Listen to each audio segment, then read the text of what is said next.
Can I have your attention, please? It is now time for the moment everyone has been waiting for.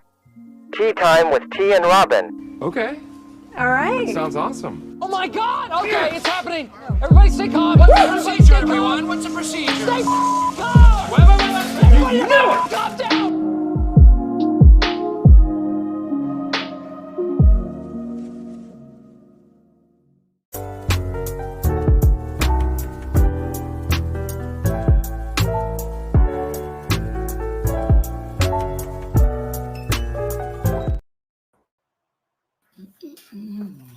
What is up, everyone? We are back. It is Tea Time with Robyn, episode 49. We are moving. We are grooving. Yeah, it's been one of those weeks again. It's starting to look like it's a familiar place, and I don't like to be in familiar place because this is not where. I know there's fans out there, there's listeners out there, not fans, that has been in this place before, right? But I don't like it. I don't. But I'm here. It's Tea Time with Robyn. I'm here with my co-host, my ace boon coon, Robyn. What's up, Robyn? How you doing? Love you. Love you too. How am I doing? That's a complicated question. It is complicated, but we are going to have a rockin' show today because we are getting used to Robyn's disclaimer at the beginning of these shows now. I take no responsibility for what I say here today. Mm-hmm. I've been saying that for weeks, haven't I? It's okay. It's okay. It's okay. So we're going to get into it. The Bills went down to a storm in Philly and lost by, I don't even know what they 3 points, maybe. I don't know, guys. To be quite honest with you. 34. Yeah. Yeah. The positive of this is Joe Brady and the old Josh is back, right? And we wanted the old Josh and he's back. But the downside of that is that our defense now is kind of slacking, and maybe the coach, that some people say. So Josh looked freaking awesome. He looked like the guy. I mean, and you know what's so crazy and ironic that he had the white uniforms on when he was like, "Let's fucking go." So it's just, I don't know. This game was right there, Robyn. It was right there. It was right there. And our defense couldn't help us out. Some say Sean coached this team to lose. What say you, Robyn? Oh my God. I have so much to say. I don't even know where to begin. And first of all, I want to say that I think it would be helpful for all of us as fans to take a deep breath and to not overreact to anything right now, because we're so, as a fan base, I think we're so knee-jerk now after, I mean, how many more times can a fan base be kicked in the face for however many reasons? I think we have 6 more left. Okay. 6 more games. Okay. Just saying.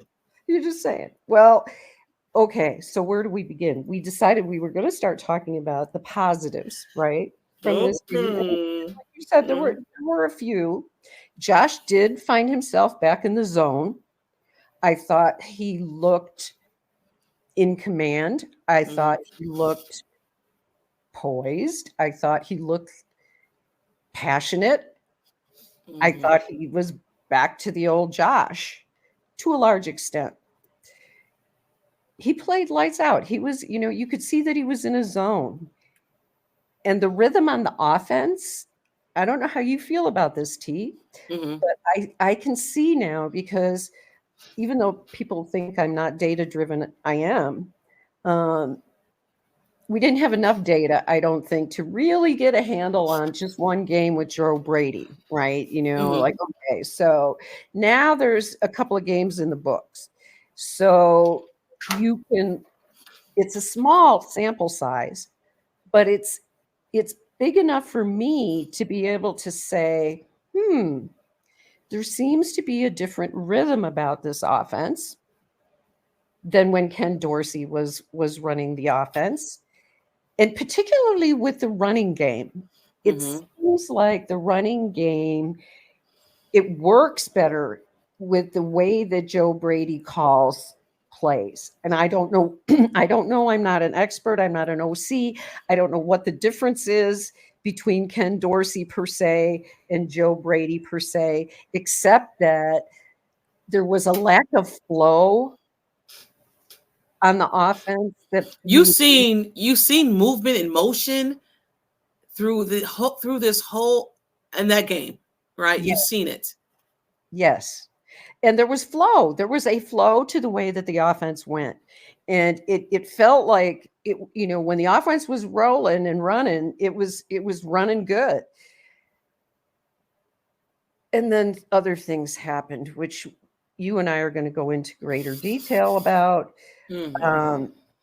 But we can talk about the trash in this game if you want to get started. Because, I mean, the list of the trash in this game is a lot longer for me than the list of the things that I loved about it. All right. Well, let me give you some lists that I like about it. I love the fact that Kincaid is involved in his offense. Yeah. I didn't like the fact that he got hit in the head and was not called a defensive player. But, that's another thing we're not going to talk about. We're not talking about penalties on the show. We're not doing it.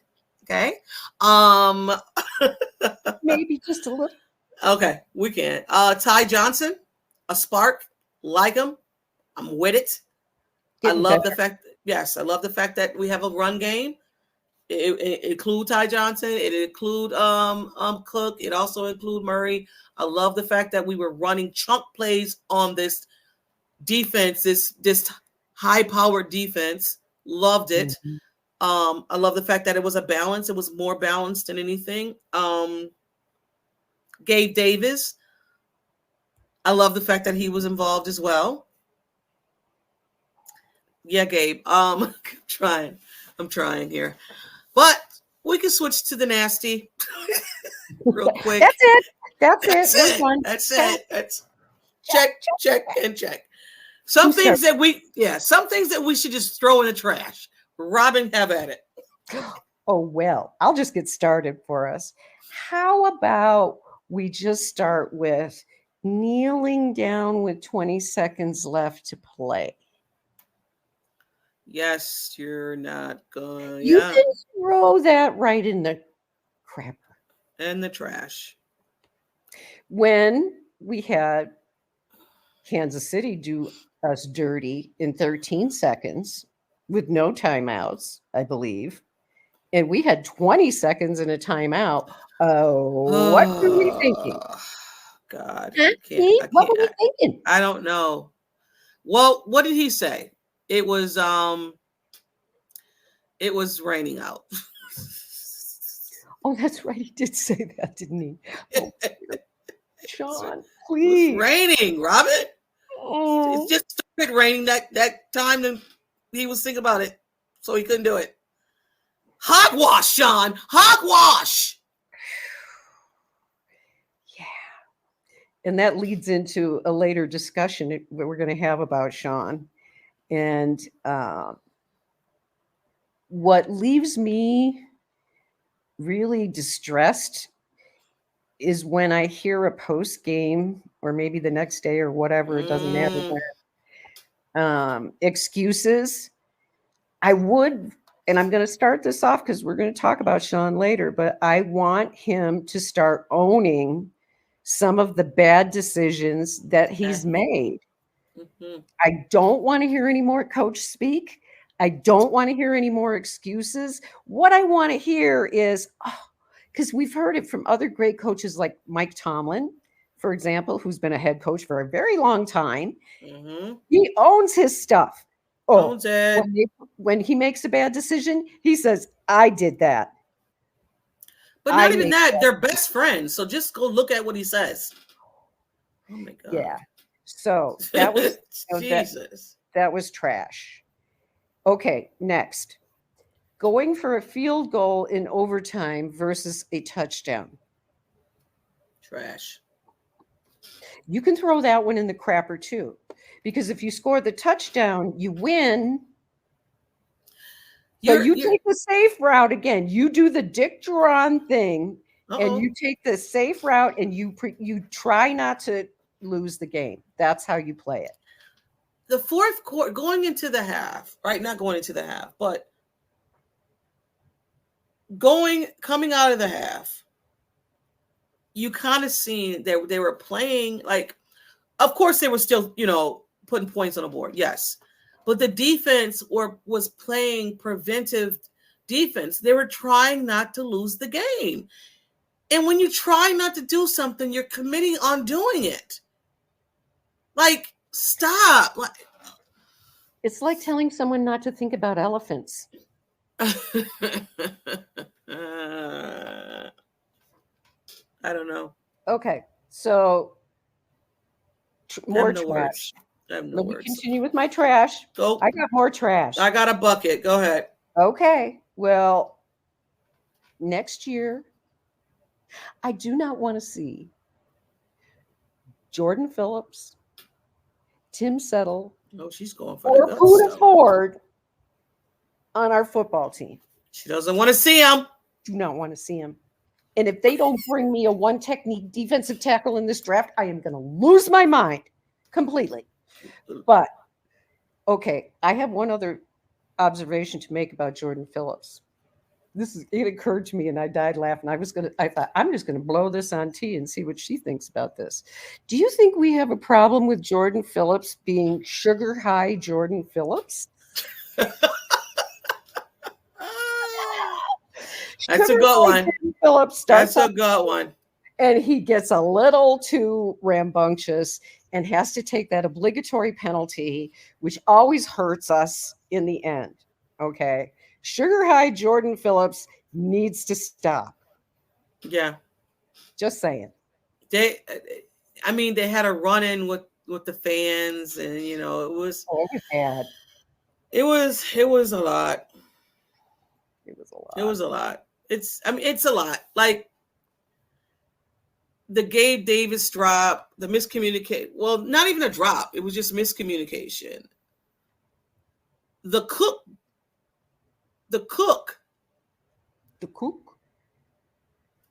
It's right there.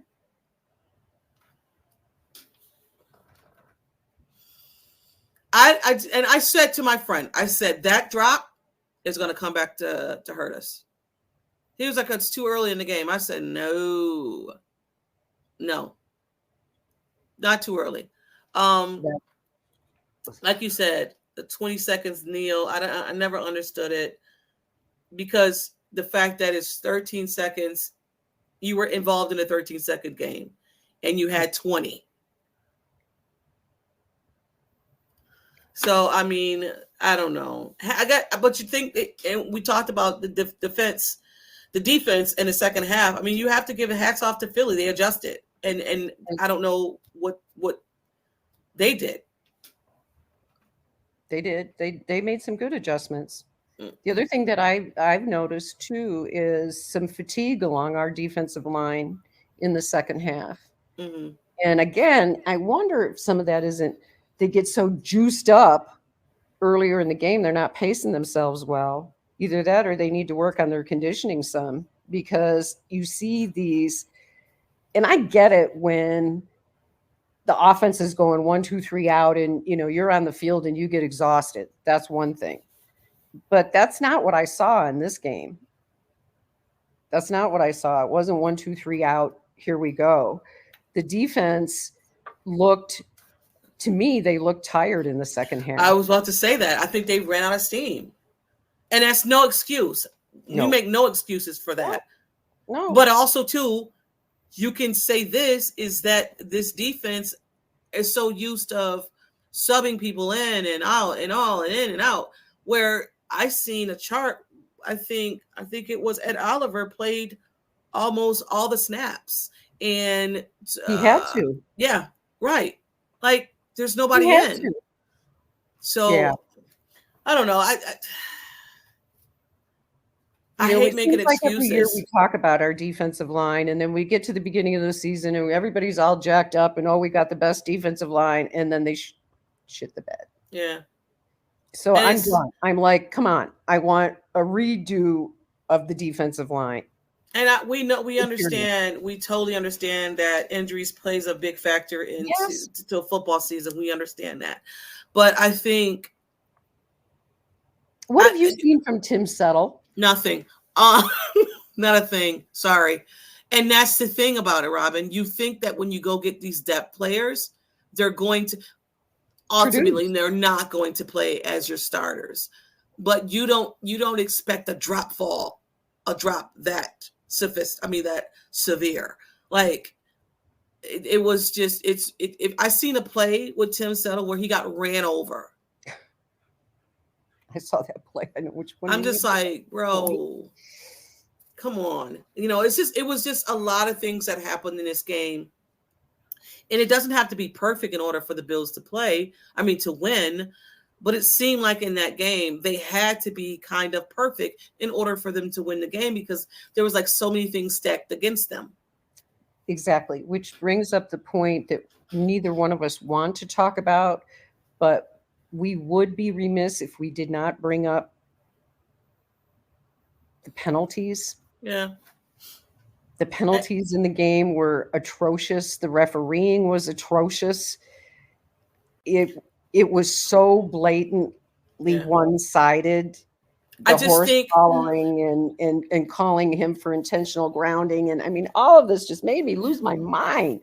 Here's the thing, and you have a multi-billion-dollar company, but you have part-time people making decisions on a game that means a lot to organizations. A multi-billion-dollar company that have part-time employees making decisions on wins and losses in organizations that's ran by millionaires and sometimes billionaires. That should explain everything that you need to know about how much important officiating is to this game. You guys don't give a shit about a play, offsides, a defensive player, injuring a quarterback. Because to be quite honest, and I'm not just talking about Josh, I'm talking about quarterbacks in general. This season, there's a lot of quarterbacks that have been injured this season, right? And I'm not saying it's due to other players, because Aaron Rodgers is due to his, I don't know if it popped or not because he's playing soon. But they don't care. They're part-time officiating these games. Yeah, and I would encourage anybody who happens to be listening to this podcast to go have a look-see at Ed Hockley's son. I believe his name is Sean Hockley, and what his credentials were for becoming an NFL referee. I'm just encouraging It's crazy to take a look at that. And again, I hate listening to myself even say this stuff because I don't like to blame the refs for this, but God, that game was called like trash. Yeah, it sucked. So my son plays flag football, and it's so crazy. They didn't have enough refs there. I can't even speak anymore. And so he came over to the sideline where the parents were and said, "Hey, does anybody want to, ref? We have trainings." And the guy said, "Well, what do you have to do?" He said, "All you have to do is have a high school diploma." All right, great, fine. And I was like, "So that's it?" He's like, "Yeah, that's it." So I know that's, flag football, and this is pros. But I also believe training should be involved, because I say this. There was a play that happened in that Sunday night game, the same play that happened with us with A.J. Brown. It was a pass, or it was a complete pass, or it wasn't. The same play happened against the Ravens. Who did they play? The Ravens played someone, I forgot. But it was the same catch, right? Mm-hmm. And they called that one a fumble. Same 1-2 step. Called that one a fumble. called ours a incomplete pass. All officiating should be on the same page. We should all know what a catch is, right? We should all know what intentional grounding is, because I've seen that and I've not seen it. Josh has been called on intentional grounding this year, let alone like twice. And Gabe Davis was right there. He was not in the facility of the.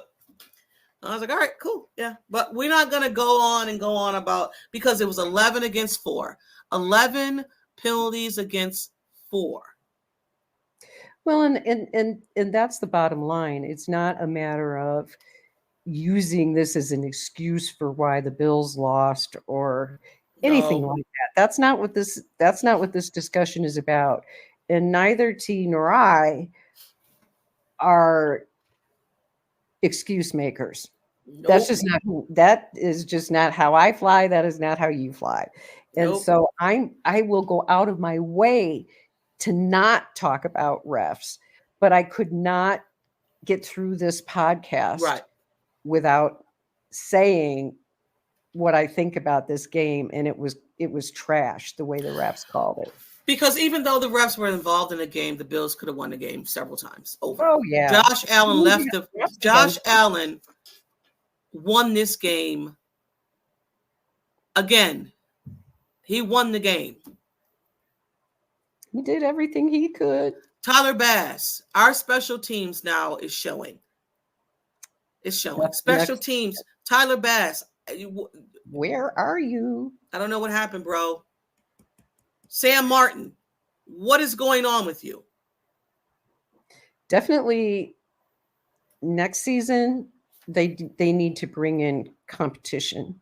For Sam and for Tyler. I know Tyler Bass just got an extension. I know he did.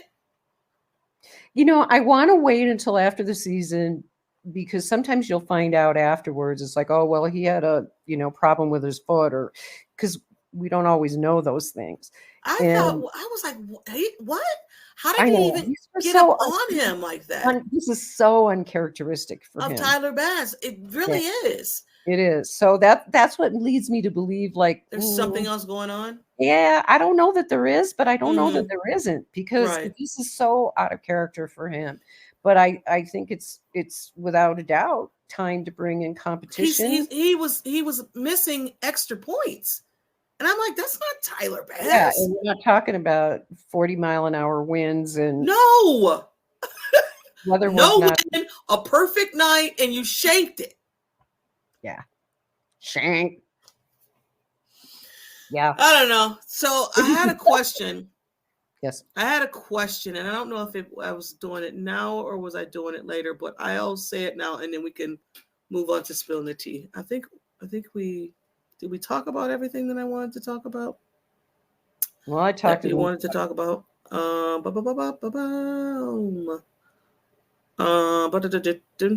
Yeah, special teams, all that. So I wanted to ask you this.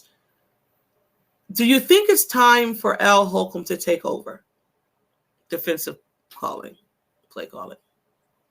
I don't, but I'm not sure how things are working, and maybe this will lead into some evaluating over the bye week in terms of, does Sean McDermott have too much on his plate, trying to be the head coach and calling the defensive plays and so on?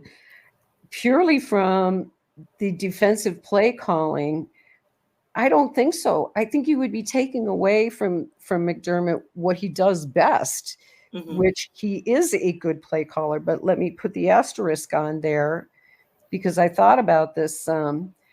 What happens with Sean McDermott? It seems like there are times when he's willing to be very aggressive.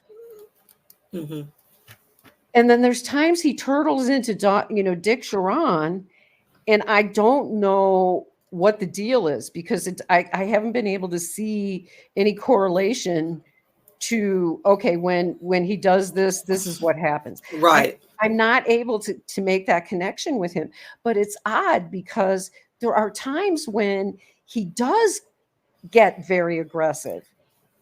And he misses, like when he does zero blitzes, and you're just like, well, you didn't have to do it at the time. But then he does. I don't know. He schemes up something, and you're like, "Oh, that was brilliant," but then when you're going, excuse my words, balls to the wall, it just doesn't work. You know what I mean? I do. And the other thing that may not be working is, and we mentioned this pre-production here, about whether or not he has taken the game plan and tried to adapt it to players with different abilities. Yeah. And that part of it, I just feel like this whole season is just a mush in terms of being able to evaluate anything on defense because of the loss of Milano and Trey White and Daquan Jones, because that took out your best players at all three levels of the defense. And I guess I just can't get on the wagon of disposing of Sean McDermott on defense or at all at this point. Well, before you do that, yeah, I know we're going into that. You ready? I'm ready. Are you? I'm ready. Come on, just spill that. Come on, just spill that tea for me. Spill no dirty tea. Yeah, tell me everything. Come on, just spill that. Can we just groove the music? A minute? Right? It's just take it away. Spill the tea. So you spill first. All right. So we've been hearing it, Bills Mafia. We've been hearing it. It's all over the internet. It's all over every place you see Buffalo Bills Mafia. You got Sean McDermott connected to fire. Where do we go from here? Okay. First of all, the Bills need to win out. And I posed this question to Robyn in pre-production. If we drop one game, we might be out. We maybe can drop one, and then we have people, some other teams losing, and we get in. But if we don't win out and we don't get into the playoffs, it's Sean McDermott time with the Buffalo Bills over. And I'm saying the whole season. I'm not saying fire him now because I think that's just crazy talk. But after the season, on Monday, they call it Black Monday. Is Sean McDermott gone? Well, what do you think? You know what? First, Right. So here. I don't know. So I am with whatever is best for the team, and I know this sounds like a cop out. I know it does, but as a fan, I want to win a Super Bowl. And I've always said everybody can't go. And if Sean can take us to this out of the 17-year drought and you can't take us to the next, Sean, I'm sorry. Thank you for your service. Thank you for what you've done. See you later. Do I think Pakula will do that? I don't know.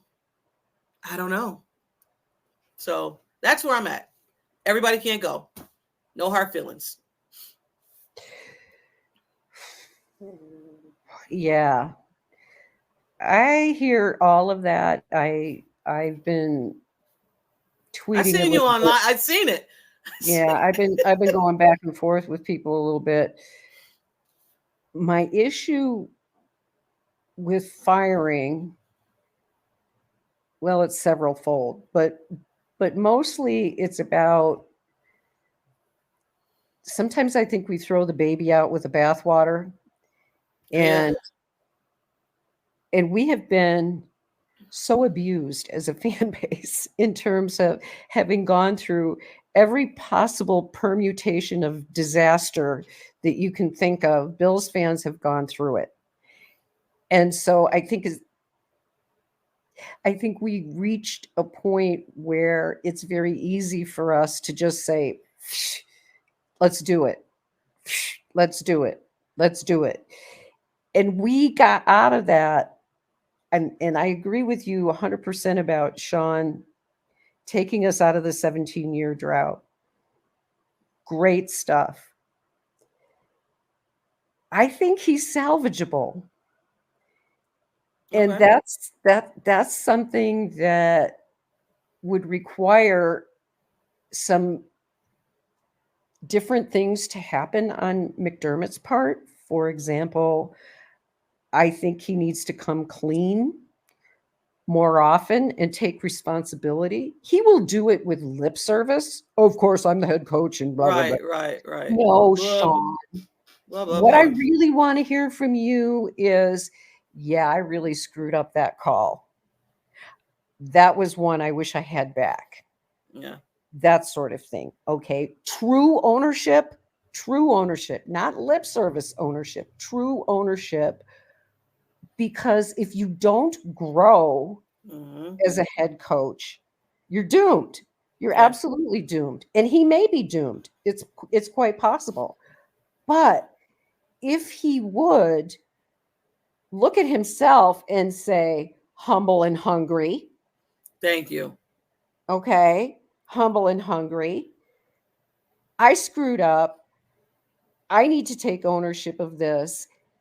And I need to figure out how to do things differently because the way I'm doing them right now isn't working real well when push comes to shove. Because that's when Sean McDermott is at his worst, is when you need him to be at his best. Mm-hmm. And so, I mean, I know I'm sounding melodramatic here, but it calls for a melodrama, though. Yeah. You don't fire a guy that brought you out of depths of despair lightly. And frankly, I do think that there are some Bills fans that they just want to fire everybody all the time. It's Well, like, things don't go well, let's fire them all, fire. we can't speak to those fans. Like, No, I just can't go there. yeah. But I also appreciate, and I want to say this, the people who I have interacted with on Twitter have had some very thoughtful discussions about his limitations that I think are absolutely right on the money. And I don't dispute anything that people are saying with respect to his record and all of that. What I'm not quite ready to go to yet is fire him until, okay. And see, this is the other thing. It's like the people that want to fire him now, I'm like, no, you got to give him the rest of the season. So what happens if they win the rest of their games and they make the playoffs? Then are we firing him? But also, too, I mean, everybody is evaluated. Sean McDermott is going to be evaluated. Brandon Beane's going to be evaluated. Everybody's going to be evaluated. So in that evaluation, if Terry Pegula feels and sees something that, Sean, you're doing this too often for us, you're not getting us where we need to be, he's going to be the person to do it. People ultimately think that he can't because of the ties that he has with Sean McDermott. But for me, everything is down to business. This is a business, and you are one, and you are evaluated by your wins and losses, right? Right now, we have six too many that we never in my wildest dreams would I ever said to you, we're going to have 6 losses this season. You would have looked at me in the beginning of the season like we're crazy. Okay, what happened? Who got fired? Who's injured? What's going on with Josh? Like, we're here now. We're 6-6. The Bills are 6-6. We're in crazy times right now. We are. We are. But I think we have to be patient through the rest of this season and see, because right now, in my mind, it may as well be a lost season. In my brain, I've kind of already gone there. Yeah, Robyn, listen, I don't dumb down or try to make someone believe where my stance is, right? Your stance is your stance, right? If there's fans out there that believe, well, we can run the table and no one wants to play this team because of our record, because our record is not what this team is, right? I can believe that. I can ride with you to that stance. I will ride with you. But also on the other side of, we're 6-6. We're not going to get the division. The division is over, honey. That is gone. Give it to them this year. we're going to be fine. How much value, I have a legitimate question to ask you here. How much value do you think that there is in, okay, let's say the season is lost. How much value is there in seeing how things play out, even though the season may be lost, in terms of like evaluating, okay, well, this is what we need to do with this coach? Do you think that the rest of the season can alter that track? Or do you feel like, nah, unless something miraculous happened, I'm done? So for me, okay, if I was in the position that these guys are in evaluating Sean McDermott, once I knew that we were out of the playoffs, I'm evaluating Sean from game 1 to game 17, right? 17 games. Mm-hmm. I'm evaluating him through all those games, but I'm really evaluating him from game 1 to probably 13 or 12, because there's still a chance. Mm-hmm. Of course, you're going to do the overall, but I'm evaluating him through those games because it's going to tell me, how did these guys react to you? Right. Has he lost the team? Right. Exactly. That's kind of what I want. Yeah, roundabout way of what I wanted to say is, and I would evaluate him on the Ken Dorsey situation, because I want to say there was a time period there where you could have stepped in and say, I'm going to take this away from you, Ken. Because to be quite honest, Robyn, it should have been taken away earlier, sooner.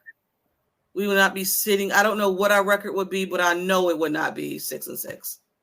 It would not be 6-6. It wouldn't. Sorry. Well, the 6 games that we've lost have been all less than a touchdown. So it's crazy. The Jags game alone, we had no offense in that game. We were stagnant.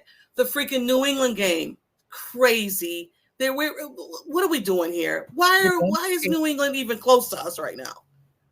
Right.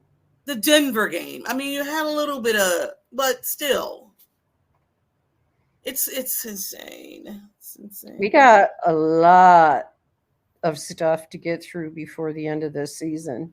Not even that. Even in the off season, we have a lot to talk about in the off season, because these questions are going to come up, and I'm kind of glad, because I want to have the discussion of the hard discussions of saying, if Sean is staying, is he the guy?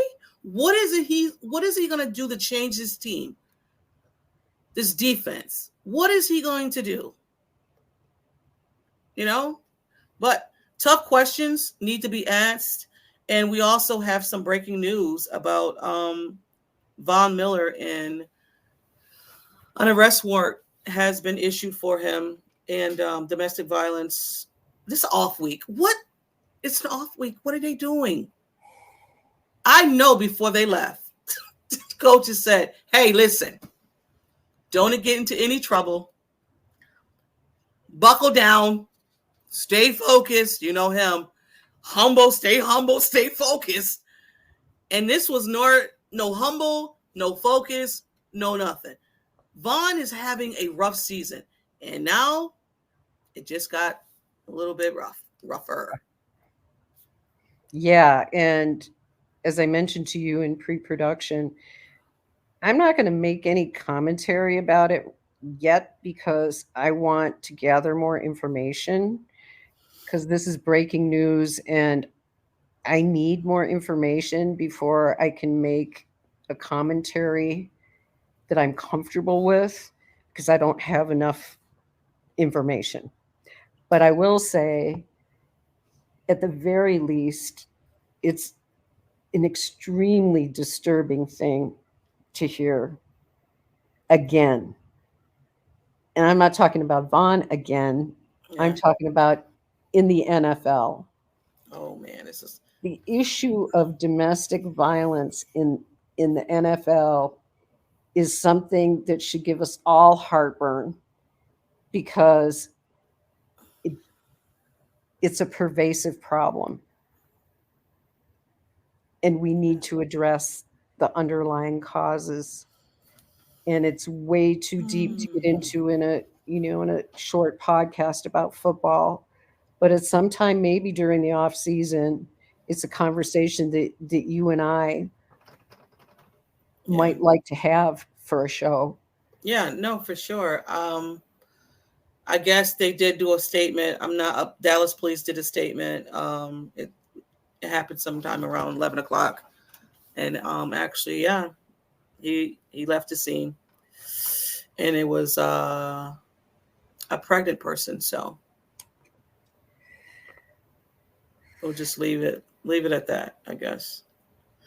Oh my goodness. I mean, when you can't, a real fine week, doesn't it? It seems like when you can't get any worse news, there's some worse news out. More worse can come out, That's the thing that it always has helped me to keep perspective, because it's like, as bad as things can be, they can always be worse. Oh yeah.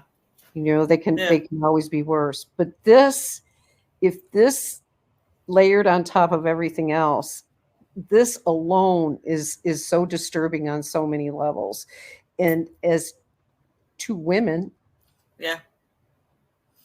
NFL and like fans, you said, right, and like you said, we don't really know. Like, I just got this from John Scott, right? And, he's very reputable. So, for sure, and yeah, we just need to get more information. But at some point, I do think it would be a very worthy discussion for us to have a show on the issues that we see in the NFL, and the NFL's reaction, response, all of that, going all. We're going to have time. Yeah, we're going to have some shows this off season to where hopefully we get some engagement, and if not, again, fine, don't talk to us if you don't want to. Again, but like we said in episode 1, we're always going to be true to who we are. And if we get people listening in, that's fine. If we don't, it's cool. I mean, there's other episodes. I mean, there's other, podcasts out there that you can listen to. But in the off season, we do talk football. But we also talk about life, other issues. But that being said, I think we've talked enough about the Buffalo Bills. I'm done. Go Sabres. Oh my God. Go Sabres. I don't watch the Sabres, but go Sabres. If you're going to help my friend out, please help me out. Please help her out. Rangers almost saved my life. So I'm very happy that we were able to get that done for the Sabres. But that's good. As far as the Bills go, in closing, I do want to add one thing, if that's okay. Yeah, for sure. We have I wrote down bye-week wishes. What I wish during this bye week is something that Sean McDermott has said he does every year during bye weeks, which is self-scouting. Well, he's going to have a mile long to self-scout. And during the bye week, I hope he takes his self-scouting very seriously, because there's a whole lot of it that needs to be done. And that is pretty much all I have to say, except that I love the hell out of you. I love you too. But here's another positive for off the bye week. Sean McDermott is 0-6 off the bye. So, I mean, that's another great something to look forward to going into the Kansas City Chiefs game. And also, too, we beat Kansas City at Kansas City twice. So that's another positive going into this game. But we'll talk more about Kansas City next week, and this team in general. I love football, so I'm going to continue to watch football. So if the Bills aren't in it, I'm still going to watch football because I love watching football. So yeah, same, wouldn't miss it. Yeah. So that being said, guys, thank you for tuning in. If you missed any parts of this, go back and watch it on the YouTube channel. This will drop tomorrow, like always. In Go Bills. Go Bills.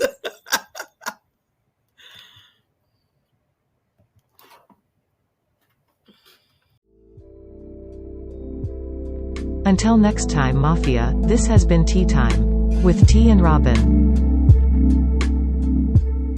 The Bills make me wanna shout.